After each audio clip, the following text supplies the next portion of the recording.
नमस्कार दोस्तों, मेरा नाम है रंजीत और आप देखना शुरू कर चुके हैं बिहार के संविदा कर्मियों का लोकप्रिय नेटवर्क न्यूज 444 न्यूज नेटवर्क। तो दोस्तों, एक बार फिर आपका हमारे चैनल में स्वागत है, हार्दिक अभिनंदन है। तो दोस्तों, आज की महत्वपूर्ण खबर बिहार सरकार से बिहार के संविदा कर्मियों के लिए निकल कर आ रही है। बहुत ही बेहतरीन और बेजोड़ अपडेट हम आपको संविदा कर्मियों से जुड़ी हुई देने जा रहे हैं। तो सारा खबर हम आपको बताएं उससे पहले यदि आप चैनल पर नए हैं तो चैनल को सब्सक्राइब, वीडियो को लाइक और ज़्यादा से ज़्यादा शेयर कर दीजिए। दोस्तों, वीडियो को लाइक करना बहुत ही ज़रूरी है। आप लोग वीडियो को लाइक करना भूल जाते हैं, यह अच्छी बात नहीं है।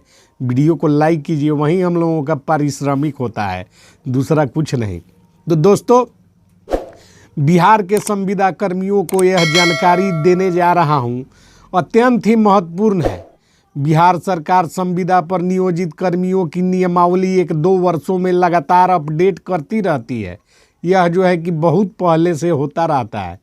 ज़रूरत के अनुसार, नए आवश्यकताओं के अनुसार सरकार संविदा कर्मियों के सुविधाओं को ध्यान में रखकर यह बदलाव समय समय पर करती रहती है। जैसे उदाहरण के लिए ग्राम कचहरी सचिवों का नियमावली वर्ष 2007 जिससे उनकी नियुक्ति हुई थी, जिसमें योग्यता मैट्रिक था, और जो है कि 2014 के नियमावली को जब अपडेट किया गया तो इसे इंटर और इंटरमीडिएट कर दिया गया। उसी तरह आंगनबाड़ी सेविका का चयन नियमावली जो पुराना वाला था उसमें जो है कि योग्यता मैट्रिक थी, और जो अपडेट नियमावली है 2022 की सेविका सहायिका चयन नियमावली, उसको अपडेट किया गया तो उसमें भी योग्यता इंटर कर दिया गया है। यह उदाहरण मात्र है, बहुत ही अच्छी जानकारी आपको मिलेगी, वीडियो पूरा देखिए। अब जो बातें सामने आ रही है उसके अनुसार किसी भी संविदा कर्मी के वेतन में वृद्धि करने या न्यूनतम ग्रेड पे देने के लिए यह अति आवश्यक है कि संविदा कर्मी के नियमावली में इसका प्रावधान किया जाए। यानी कि जब तक नियमावली में प्रावधान नहीं होगा तब तक संविदा कर्मी के वेतन वृद्धि को कैसे किया जा सकता है। विदित हो कि सेवा अभिलेख का निर्माण सभी संविदा कर्मियों का होना था, किंतु नियमावली में नियोजन वर्ष 60 वर्ष के जगह किसी का जो है कि सेवा काल 5 वर्ष तो किसी का 2 वर्ष, यानी कि 60 वर्ष सेवा काल जो है कि नियमावली में बहुत सारे संविदा कर्मियों का नहीं है।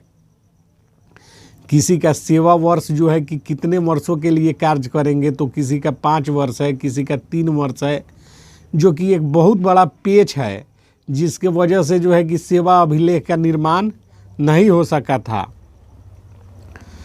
जिसमें आउटसोर्स कर्मियों का सेवा अभिलेख नहीं बन सका। संविदा कर्मियों का भी बहुत सारे संविदा कर्मी हैं जिनका सेवा अभिलेख नहीं बन सका, जिसके लिए एक बहुत बड़ी समस्या नियमावली है। वहीं दूसरी तरफ मानदेय वृद्धि करना भी एक समस्या है, जो कि संविदा कर्मियों के नियमावली में बदलाव के बिना संभव नहीं है। इन्हीं सब समस्याओं के समाधान के लिए बिहार सरकार सभी संविदा कर्मियों का नया सेवा शर्त और कर्तव्य नियमावली 2023 अपडेट कर रही है, जिसमें बहुत से अच्छे प्रावधान होने की बात सरकारी सूत्रों के द्वारा बताई गई है। प्राप्त जानकारी के अनुसार बिहार सरकार के विधि विभाग ने इस संबंध में आवश्यक बदलाव करने की मंजूरी संबंधित विभागों को दे दिया है। जो नई नियमावली बनेगी उसमें जो है कि विधि विभाग के मंजूरी की आवश्यकता होती है, जिसको जो है कि विधि विभाग ने जो है कि आवश्यक बदलाव करने की मंजूरी सभी संबंधित विभागों को, चूँकि नियमावली का जो है कि ड्राफ्ट कॉपी तैयार होता है और ड्राफ्ट कॉपी को तैयार करके जो है कि उसको भेजा जाता है वित्त विभाग, विधि विभाग, सारे विभागों को पहले उसको देखने के लिए भेजा जाता है, जहां से देखने के बाद में उसको मंजूरी मिल जाने के उपरांत ही उस पर आगे की कार्रवाई हो पाती है। तो विधि विभाग से इसकी मंजूरी दे दी गई है। इसके बाद भी सभी विभाग आगामी मानदेय वृद्धि और सेवा अभिलेख के निर्माण तथा महंगाई भत्ता आदि को मिलाकर एक न्यूनतम ग्रेड पे संविदा कर्मियों को दिया जा सके, इसकी तैयारी में जुटा है। सभी विभाग नया नियमावली अपडेट कर इस पर जो है कि राज्यपाल और प्रधान सचिव विभागों के संबंधित विभागों के प्रधान सचिव की मंजूरी प्राप्त कर इसका जो है कि गजट प्रकाशित करेंगे। यानी कि जो नियमावली बनती है वह जो है कि उसका गजट प्रकाशित होता है और उस पर जो है कि राज्यपाल और विभागीय प्रधान सचिव की मंजूरी प्राप्त की जाती है और गजट प्रकाशित होने के बाद यह पूरे बिहार में लागू हो जाता है। और यह नियमावली संविदा कर्मी सेवा शर्त कर्तव्य नियमावली अपडेट 2023 कही जा सकेगी।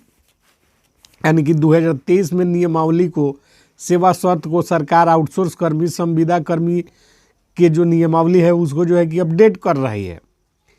विदित हो कि राज्य में बहुत पहले से संविदा कर्मियों का एक सेवा शर्त बनाने की मांग उठती रही है, जिसमें सभी आउटसोर्स कर्मी और संविदा कर्मियों का सेवा शर्त एक समान करने की मांग की जाती रही है।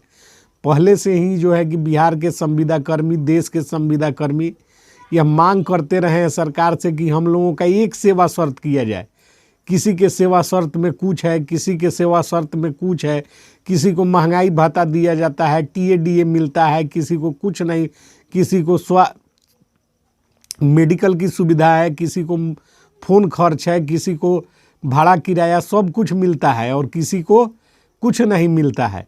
इसको लेकर संविदा कर्मियों का जब जो बड़े पैमाने पर पढ़े लिखे संविदा कर्मियों के द्वारा, विद्वान संविदा कर्मियों के द्वारा जो सरकार से मांग की गई, जो ड्राफ्ट सौंपा गया, जो ज्ञापन सौंपा गया, उसमें इस बात का पहले से मांग किया जाता रहा है कि सबका सेवा शर्त एक किया जाए, अलग अलग सेवा शर्त करके किसी के साथ भेदभाव नहीं किया जाए। तो संविदा कर्मियों के द्वारा सेवा शर्त एक समान करने की मांग पूर्व से ही की जाती रही है। अब यह देखना दिलचस्प होगा कि सरकार सभी संविदा कर्मियों का सेवा शर्त एक समान करती है या नहीं। यदि ऐसा होता है कि बिहार के आउटसोर्स कर्मी, अवर्गीकृत कर्मी और संविदा के तहत कार्यरत कर्मियों का सेवा शर्त एक समान हो जाता है, यदि सरकार इसको कर देती है, तो बिहार के ये संविदा कर्मी जिनका नाम हम अभी आपको बताने जा रहे हैं, जिसमें इंदिरा आवास सहायक, पंचायत रोजगार सेवक, किसान सलाहकार, शिक्षा सेवक, तालीमी मरकज, विकास मित्र, लेखापाल, आईटी सहायक, पंचायत कार्यपालक सहायक, बेल्ट्रॉन के डाटा एंट्री ऑपरेटर, उर्मिला के डाटा एंट्री ऑपरेटर और विभिन्न विभागों में कार्यरत उर्मिला के संविदा कर्मी और बेल्ट्रॉन के विभिन्न विभागों में कार्यरत संविदा कर्मी जो कि आउटसोर्स हैं, समाज कल्याण आईसीडीएस के ऑपरेटर, राजस्व एवं भूमि सुधार विभाग चकबंदी के संविदा कर्मी, मनरेगा में कार्यरत संविदा कर्मी, बिजली विभाग के मानव बल भी आउटसोर्स हैं, पीएचडी पंप ऑपरेटर, अतिथि शिक्षक, ग्रामीण चिकित्सक, aesthetical assistant, ICDS, SAP police जवान, होमगार्ड के जवान, संविदा अमीन, प्रखंड कृषि उद्यान निदेशालय के तहत प्रखंड उद्यान पदाधिकारी और एलएसबीए के पर्यवेक्षक, समन्वयक, कार्यपालक सहायक और तमाम संविदा कर्मी जो लोहिया स्वच्छ बिहार अभियान के तहत कार्य कर रहे हैं। स्वास्थ्य विभाग के तहत कार्यरत विभिन्न पदों पर सृजित, एएनएम सहित और विभिन्न पदों पर कार्यरत संविदा कर्मी, कार्यपालक सहायक जो प्रखंड में कार्यरत हैं, पंचायत में कार्यरत हैं, जिला में कार्यरत हैं, आंगनबाड़ी सेविका सहायिका, न्याय मित्र, कचहरी सचिव और जो है कि रात्रि प्रहरी, शिक्षा सेवक, तालीमी मरकज, कस्तूरबा गांधी बालिका विद्यालय, उन्नयन बिहार नाइट गार्ड, ये तमाम जो लोग हैं इनका सेवा शर्त यदि एक कर दिया जाता है तो बिहार की आधी से ज़्यादा संविदा कर्मियों की समस्या समाप्त हो जाएगी और बाकी के जो लोग हैं उन लोगों को भी इसका लाभ मिलेगा। तो अभी जो है कि नियमावली के लिए विधि विभाग के द्वारा मंजूरी दे दी गई है और इस पर जो है कि अमल चल रहा है। यह जब अपने स्वरूप में आएगा तो इस पर विशेष हम प्रोग्राम बनाकर विशेष जो है कि खबर चलाएंगे। तो अभी का जो महत्वपूर्ण अपडेट था वह हमने आपको बता दिया। तो मिलते हैं अगली वीडियो में कुछ महत्वपूर्ण खबरों के साथ। तब तक के लिए जय हिंद, जय भारत, जय बिहार।